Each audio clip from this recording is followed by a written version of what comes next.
So welcome again in our Rchrp 12 research methods. So this is our revision session, and straight to our number 2. It says, Nafuu Hospital has engaged you to conduct research on employees' satisfaction. Illustrate the characteristics of the research. So the question here is simply looking at the characteristics of a good research. How should a good research look like? What are some of the qualities that a good research should have? So should be systematic. That is our number 1. And when you talk of a research process being systematic, what are we referring to? Should have clearly defined objectives. That should be number 1. For it to be systematic, you need to have objectives which are very clearly defined.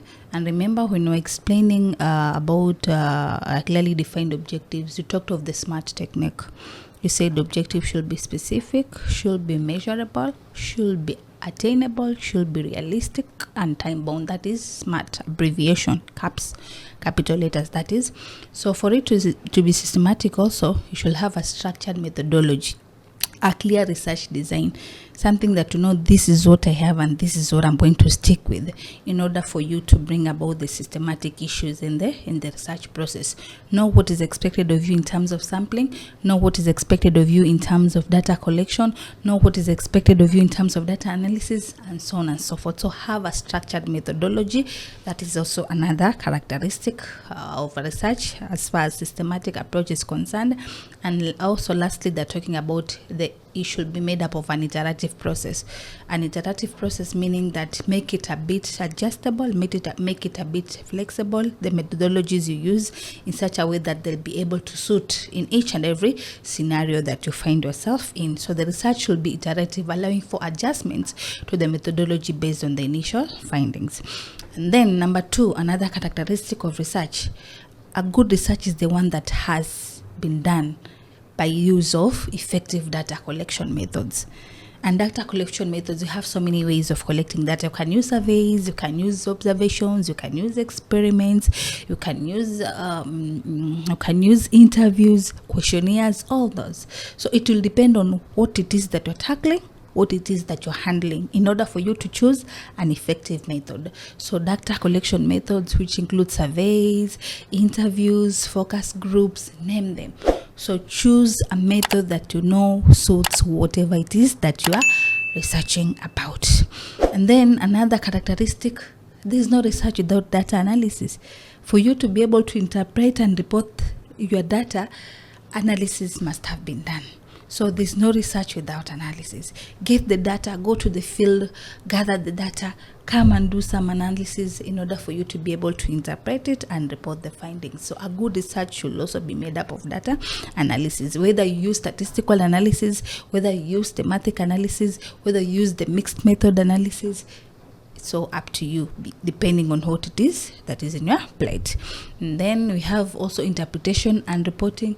That is also part of research. It only comes after data analysis. Once you've gathered the data, you've analyzed it, the next thing is basically to interpret and give a report on the same. So for research to be complete, then interpretation has to be there, because there's no you'll report it without interpreting it. So you collect the data, you do the analysis, you interpret, and then you'll be able to report what you find out of the findings. So the interpretation and the reporting becomes also a characteristic of a research. And then lastly, we have number 5, ethical consideration.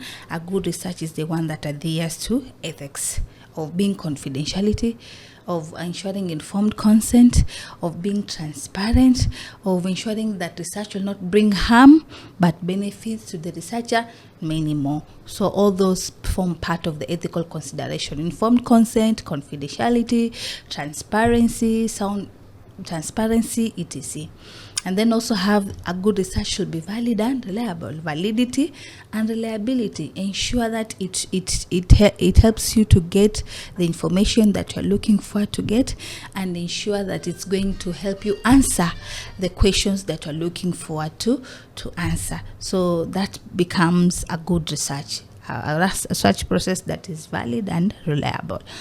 And you think that is the end in terms of the characteristics of a good research. So number 2B, it's saying a researcher coordinator in an institution. As a researcher coordinator in an institution, you are tasked to identify research problems for upcoming projects, analyze the sources of research problems. But before anything else, we need to understand what a research problem is. They say a research problem can stem from various sources, including, here they are giving us the sources, but I want us to define what a research problem is. A research problem could be a gap. A research problem could be a question. A research problem could be a lack of knowledge about something that creates an urge for you to go and conduct research so that you can be able to fill in the gap that you have, you can be able to answer the question that you have, and you can be able to know what you feel you don't know. So that is what we refer to a research problem. So what are some of the sources of research problems that you could have or that you could encounter? Number one, they're talking of personal and professional experiences. The observation you make in day-to-day life, or maybe in your professional life, the practical issues you find yourself in maybe day-to-day life or at workplace, or even the personal challenges you go through, those become sources of research problems. So number one, personal and professional experiences. Number two, source of research problem, existing literature. You have that literature, you've read the literature, but you feel there's some gaps. The literature is not giving you what you're looking for. Literature review, that becomes an example, and existing literature. Or identifying research gaps. You did the research, or there's a research someone did, and then you identify that it did not address the issue properly. There's something that the research did not talk about. You identify a research gap. That becomes a source of a research problem. Or even building on previous research because you want to do it better and you want to make it more relevant. That also becomes sources of research problems. So those are examples under number two, existing literature. That is also another source. Number three, we have social and cultural context. And under social and cultural context, they're talking things to do with real world issues and emerging trends. Real world issues. And the real world issues, they're talking about your social background, cultural background, political issues. This can lead to research questions that address important societal concerns. So they become sources of research problem. If there's a question about a certain culture you want to answer, if there's a question about social status that you want to answer, if there's a question about political issues you feel you need to answer, that becomes the source of a research problem. Real world issues. And then some of the emerging trends. Remember, we are living in a world which is very dynamic. Things are changing so fast. Things are shifting so fast. So such dynamism that is in the world currently basically could be sources of research problems. And then number four, they're talking about technological advancements. Yes, the innovations that keep on coming now and then, those could also form part of research problems. So technology also can be a source of a research problem. And then also everyday observation, day-to-day life, day-to-day observations, day-to-day curiosities that you come across, all those form sources of research problems. So that is our number 2 of CHRP 12 November 2023. Thank you. We meet in our next question, which is number 3. So if you like this video, you can always enroll with us. You'll be able to access more of these revision sessions. And also you'll be able to find well done lectures or pre-recorded videos for all the KASNEB courses as well as CHRP. And in case of anything, you can always reach us out. We have our contact details on the screen. Feel free to call, feel free to WhatsApp anytime. So thank you, and let's meet in our next session.